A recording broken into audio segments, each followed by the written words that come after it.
Yay! Maybe we got her again. We got her again. There she is, the busiest woman in Kenya. Oh, Oh my gosh, I'm sorry. honey, you don't get used to this. This is my world. Are you kidding? I'm used to, I can't even do a Zoom at my own property. So there's no internet. There's no internet wires out there at all. It's all by my phone. So that's why I'm at my friend's house right now. So, Oh, okay. so what I was basically asking, and I was speaking about um, what I really saw, which inspired me, was when the community came together. And that last time that I was visiting you, and that community came together and they were learning together. How long did it take for you to really understand what the community needed? Was it something that you had to go out and research, or did you wait for them to come to you? Good question. So first of all, you're right when you said that I hadn't. It's not like I had sat down and written a 5-year plan about the children's home and how I'm going to feed them and all that kind of thing. But I remember at every stage asking myself questions about how do I do this, how do I do the other, and things like that. And really, what I know now is that in listening to the needs of the children, in listening to the needs of the women, and in reflecting about the kind of person I wanted to be with them, there was a space that was created for each one of us to share our vision and our dream for this space and what we wanted to do with it.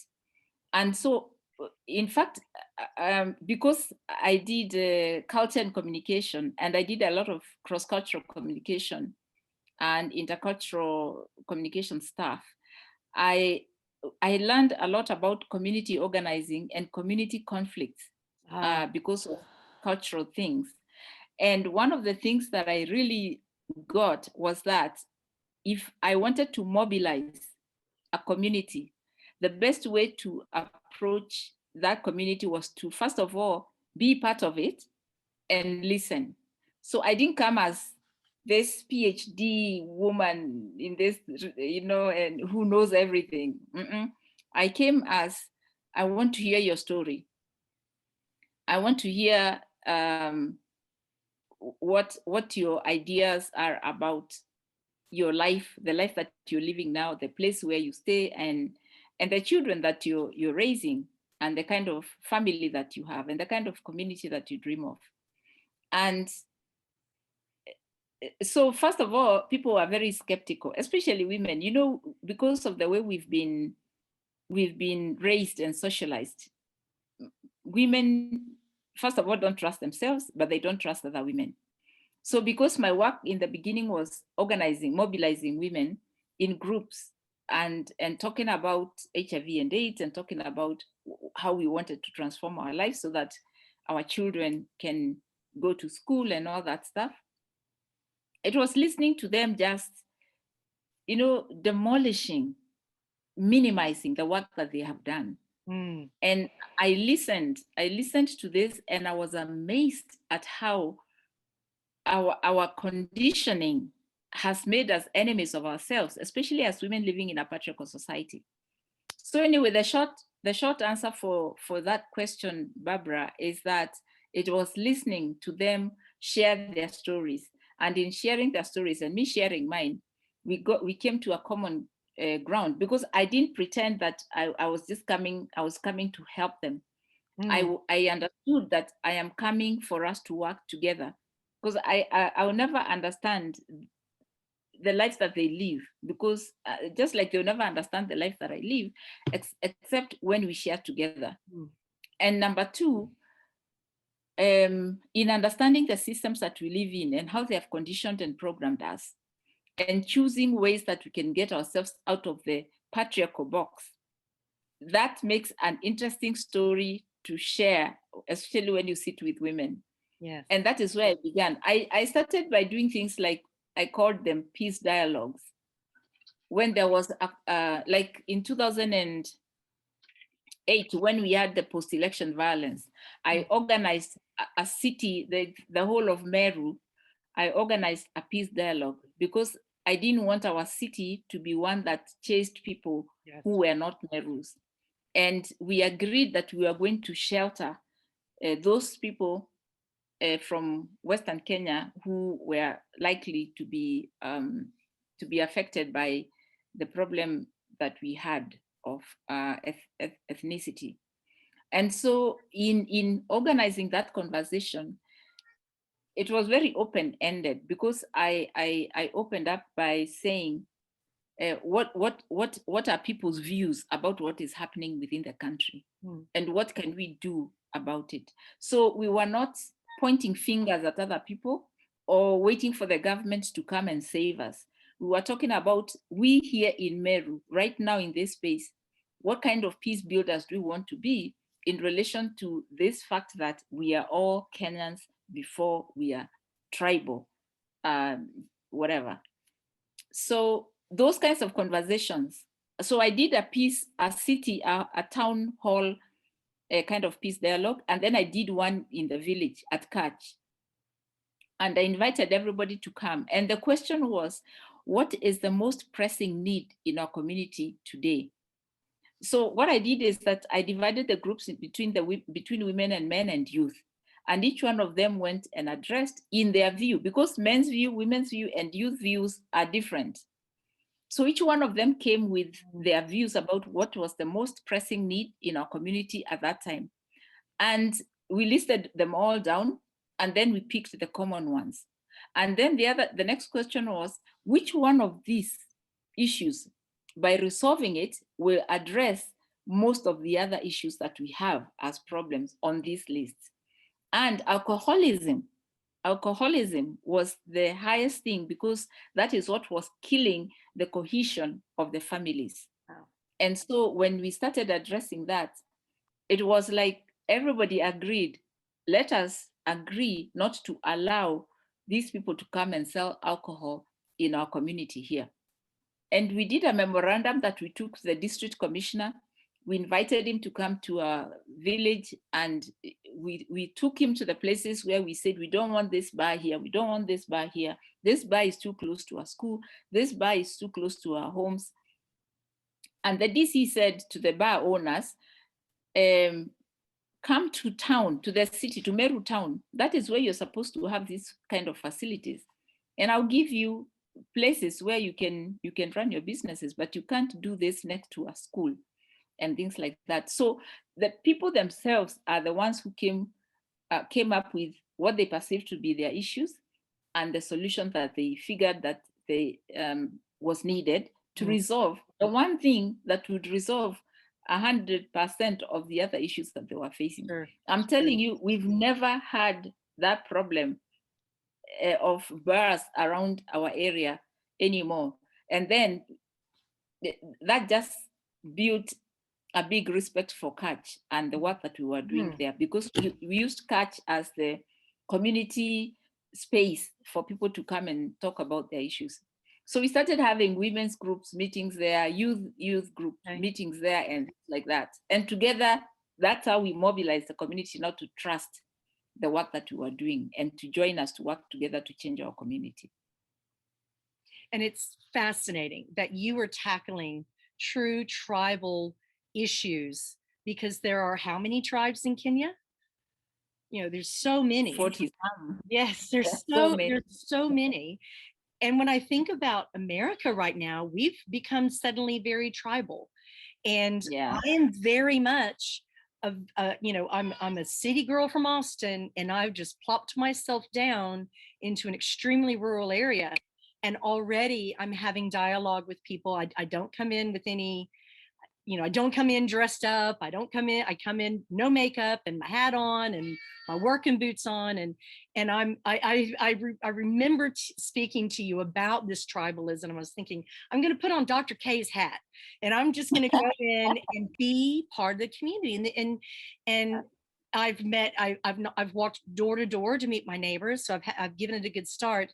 And I think your approach is, let's look at the problems and what is the one solution that will fix many.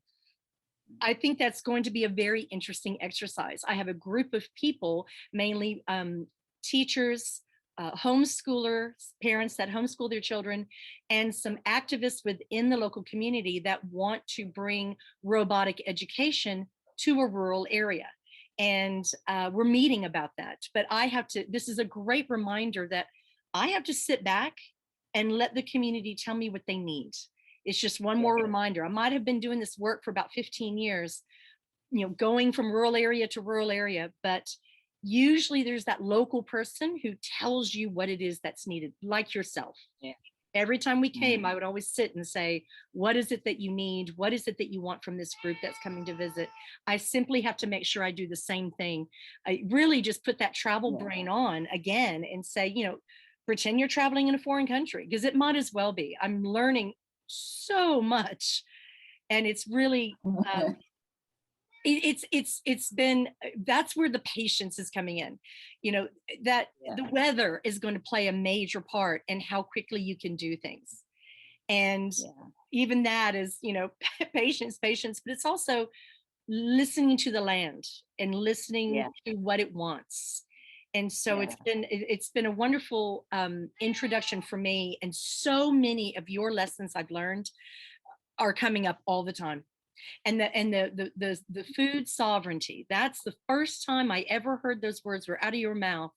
And then fast forward about 6 years, I visited a friend in Nepal, Mr. Govinda. I think I've introduced Mr. Govinda in Hasera Farms, and he is the one who reiterated that and talked about the seed bank. Have you got a seed bank? I am creating one, but it is very small right now. Okay. But there's an organization not very far from where we are that has done that for a while, and they have like a meaningful one. However, I started one actually. I have some seeds somewhere at Catch, and then other things happened. So I'm building it. Let me just say that I am building one, because right now the corn that I plant on our land is traditional corn, not the GMO'd one that everybody is planting. And now I'm looking for beans and there's the variety of cereals that we have, so that we can start growing that consistently. And can you tell me, when you started this to where you are now, what was the biggest, what's the word I'm going to look for? When you started to where you are now, what is the thing that you've learned that it didn't occur to you that you were going to be learning? That's a great question, because it was what the work taught me. It's not like I was doing the work. It was like the work was doing me. You see what I mean? That's where I am right now. Yes, the work is dictating me. I'm not dictating the work, and I'm not used to that. As you know, I'm used to dictating every hour of every day, and suddenly that's not, this patience thing for this growing in this land is not built into my wheelhouse. When you started to learn that, what were you telling yourself? Talk to me about learning that. So first and foremost, for me, it didn't feel like it was dictating. I felt that it was an invitation, and it was inviting me to pay attention, because you remember when I presented to your group and I talked about transformation as a process, and I talked about the 4 P's. The first one was patience, the patience that you're talking about right now. Yes. The second one was persistence, persisting. The next one was perseverance, because there are obstacles, which remember I call opportunities. So it is perseverance. And the last one at that time was presence. But now I've also added proaction. Presence, because the listening that you're doing, the walking the land, is being present. It is that listening to the land. And then proaction is not being reactive, but being proactive. And those P's have been by themselves a learning tool of when things are becoming sort of, they're not moving the way I need them to move and things like that. I stop and ask, what is this coming to teach me? So instead of feeling frustrated, which I was feeling a lot of before, because our society is so programmed for dependency from our colonial legacy, and just the fact that it's like people have given up taking control and taking charge of their lives. Because sometimes I feel like it is easier to just blame someone else for everything that doesn't go right in your life, and to say the government, it's the fault of the government. Because when I first came here, even the way people kept their fences, like fences were like very unkempt. The roads were so unkempt. They still are. But there's something that we started at Catch that has now touched everybody, because everybody around us now has very neat fences. And everybody now is coming together to talk about what do we do about the road and things like that. So to go back to your question about what was I telling myself, is when we went to the community to get free community land for the children's home, they really gave us a piece of wasteland. It was a piece of rocky land that one had no idea where even you can plant like a plant, a seedling. Wow. And it was so infertile also, because when it rained, the water used to flow through there. And then I was working with women living with HIV and AIDS, and I was working with orphans, children who had lost their parents because of HIV or because of poverty or violence. And so I felt like that human condition is a form of human wasteland. The piece of land they gave us was a piece of environmental wasteland. And then I felt like the society itself was a form of wasteland, because they were so uncaring about vulnerable people in the community. And then I also realized that there is a personal wasteland in people, because problems or issues or whatever it is has so blinded them to the power that they have. Because you've heard me say that the tragedy of a people is when they don't know their power. And so it's like people are powerless. And then I also recognize that the largest problem in our community was the individual, the mental wasteland, how we've been conditioned and programmed by the systems within which we live. And then I also realized that context, always being present to the context of the place. A space is a space, like your farm now. What you do with that space will make it a place where people can come to get nourishment or to learn new things. A place is an alive space. You see what I mean? Yes. And I think that's really what I wanted, was a place that comes alive when people come together. And whether it be in Texas, we have a very big tradition of music, especially, live, grabbing a guitar, picking a song, and just around a circle, and letting people join into that space for relaxation, say. And then, music is really quite important to me and to the community. And then I thought, well, can I really permaculture, as long as I'm sharing that space? I feel like I'm one person on 6 acres. I want to share this land.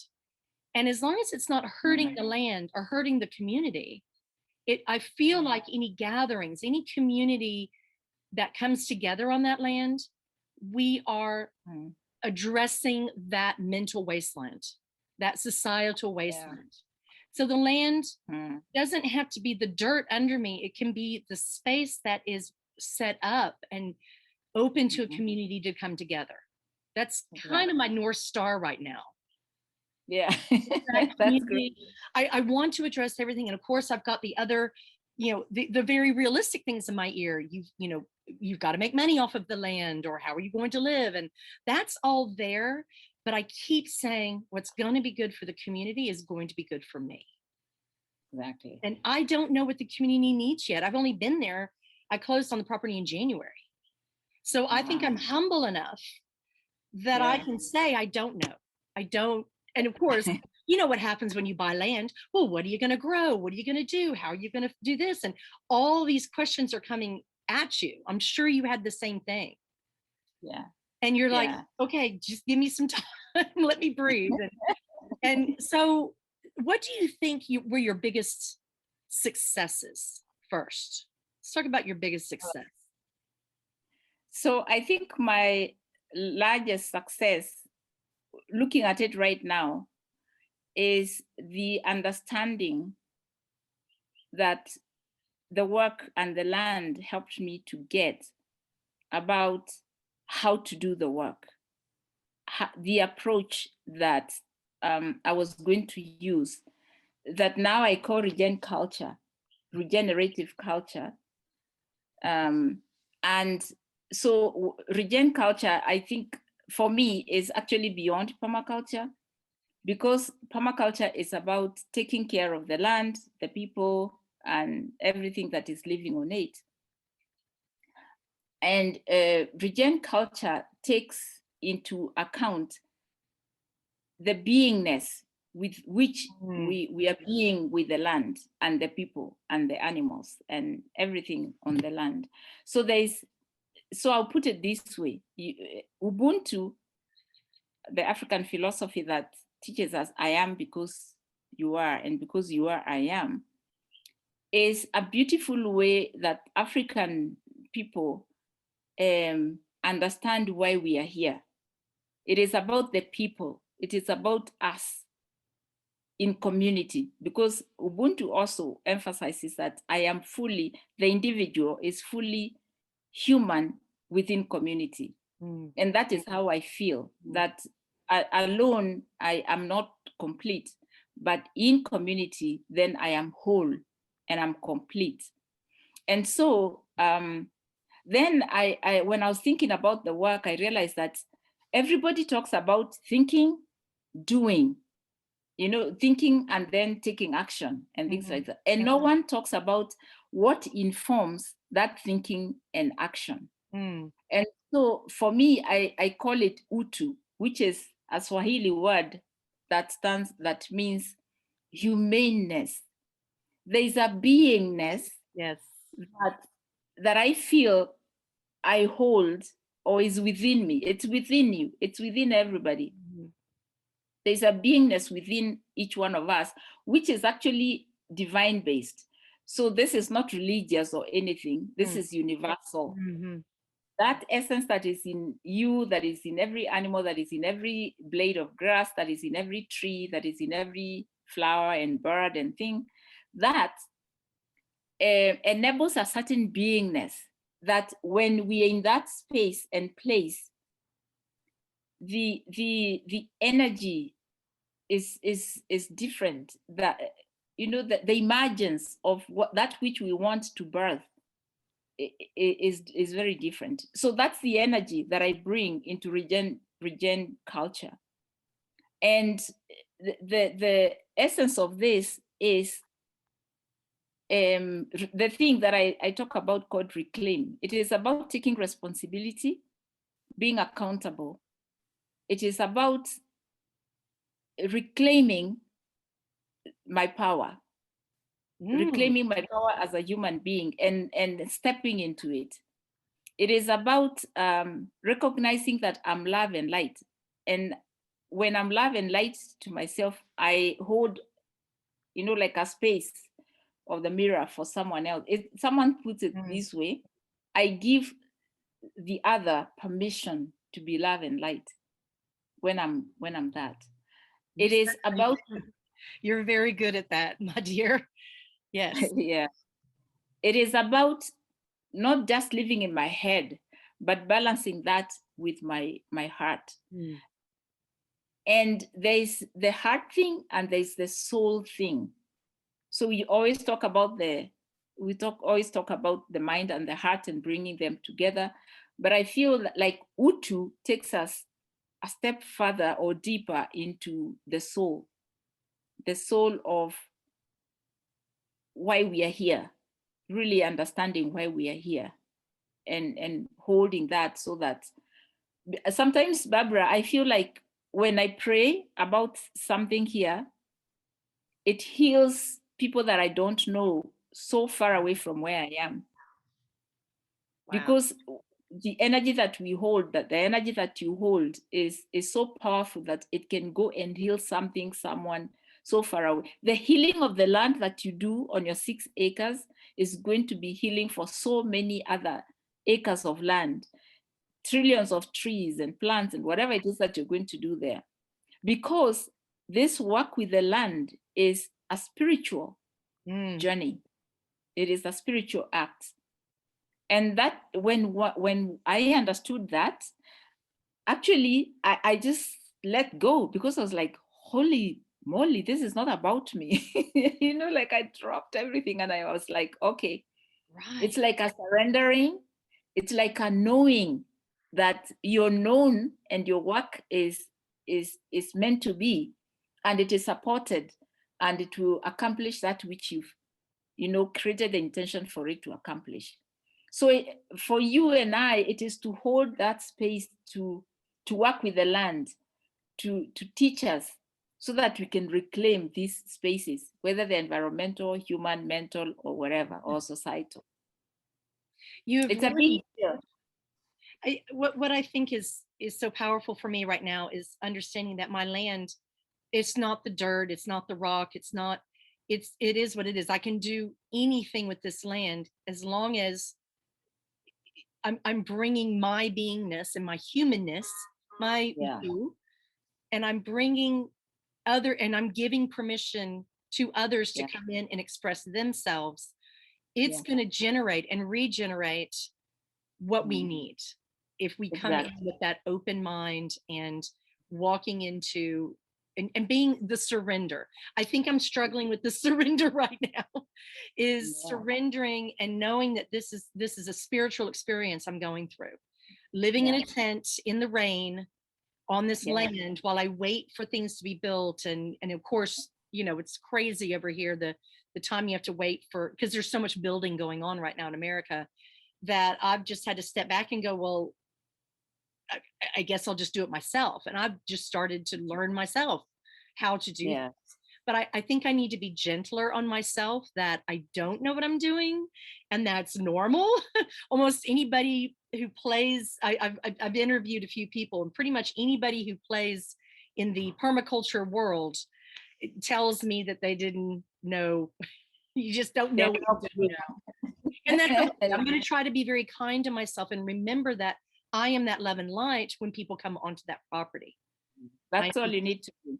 I will do my very best to elevate my love and light to your level over the years. That's what I'd certainly love to do, because you certainly have changed the community. You certainly have. You're one of my heroes. And I'm really excited about this venture. I'm really excited about, it's a little plot of land, but I've kept, and I should tell you as well, let me just do a quick break here for the audio person who's going to do this. And let me just see how long we've been on. I wonder if we get cut off, I'll call you, just call back in one more time. But I did want to say, what do you feel like, if you could go back and do something over again, is there anything that you would do, or do you just accept that and kind of work it into the next level of your work? Is there something you do again differently? The only thing I know that I've always thought would have made the work easier would have been if I had stopped to raise some money before I started. Okay. And so have something to begin with. But then the lessons that I've learned from trusting when I had nothing, that the things that I'm dreaming will happen, that was another journey of faith that I would never have gotten if I had all the money that I needed. Number two, I feel like the way the buildings have happened has been good because I didn't have enough money to just build stuff. Right. But everything seems to have been built with a lot of intention, because there wasn't what in my view was enough resources to do it. Right. So and also that lack of money is what led me to think about building green and ways that I can use local materials, locally available resources to build both human and material. So when I look back, I feel the journey has been so rich, and it has really, it's like a plant that takes time to get rooted and grounded. It grows, massively, and it is strong, and it's not easy to be shaken by the wind or things like that. Right. That's the beauty of the journey, and the beauty of never feel like you don't have enough money to do the thing. It's what you have and have been given is enough when you stop to think about how you're going to use it. And that's a gift. That's a gift about patience, persistence, perseverance, the 4 or 5 P's that we talked about. Yes. Yeah. And I think for me, I feel like my roots have grown, and who I am today, how I talk to the kids, how I am grateful for the things that we've created together, that has been more meaningful than having a thing that you created within 2 years and then all that stuff. It's been beautiful to walk slowly. There's the African saying that goes like, if you want to walk fast, walk alone. If you want to go far, walk with others. That's a great reminder. That's a very great reminder, especially for someone like me who tends to do a lot of things, because I actually do the opposite. I don't think and then act. I just start acting. I just go into action. And then I go, maybe I should ask somebody something. So I get myself into a lot of fun situations that way, but I also get myself into a little bit of trouble. So I think that's going to be very important for me to stop and think and talk and get community involvement before I go on. This journey has already been a difficult one, because I've planned an event and now I need everything to line up for this event. Well, of course it's not lining up for this event, because it's raining on days that I have people coming to do something and they have to reschedule. And I'm starting to try to be more patient with myself and more kind to myself when all that sort of thing happens. So you've given me some great inspiration, is wait for the others and it will be easier. It will be. I have a big build coming up. Well, I'm building a couple of things next weekend with some people that I've traveled with.